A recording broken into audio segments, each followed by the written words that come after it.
2024ನೇ ಸಾಲಿನ ಕರ್ನಾಟಕ ಶಿಕ್ಷಕರ ಅರ್ಹತಾ ಪರೀಕ್ಷೆ ಅಂದರೆ KET 2024ರ ಪರೀಕ್ಷೆಯನ್ನು ಜೂನ್ 30, 2024ರಂದು ರಾಜ್ಯಾದ್ಯಂತ ನಡೆಯಲಿದ್ದು ಅರ್ಹ ಅಭ್ಯರ್ಥಿಗಳಿಂದ ಆನ್ಲೈನ್ ಮೂಲಕ ಅರ್ಜಿಗಳನ್ನು ಆಹ್ವಾನಿಸಲಾಗಿದೆ.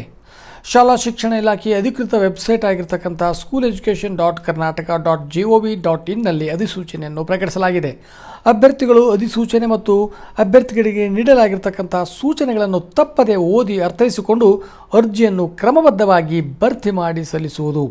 ಅರ್ಜಿ ಸಲ್ಲಿಸಲು ಕೊನೆಯ ದಿನಾಂಕ 15/5/2024 ಆಗಿರುತ್ತದೆ. ಹಾಗಾಗಿ ಯಾರು ಭಾವಿ ಶಿಕ್ಷಕರಾಗಲು ಇಚ್ಛಿಸುತ್ತಿದ್ದರೋ ಅವರೆಲ್ಲರೂ ಕೂಡ 15/5/2024ರ ಒಳಗಡೆ KET 2024ರ ಪರೀಕ್ಷೆಗೆ ಅರ್ಜಿ. ಹಾಗಾಗಿ ಅಭ್ಯರ್ಥಿಗಳು ಶೀಘ್ರದಲ್ಲೇ ತಮ್ಮ ಅರ್ಜಿಯನ್ನು ಸಲ್ಲಿಸಬಹುದು.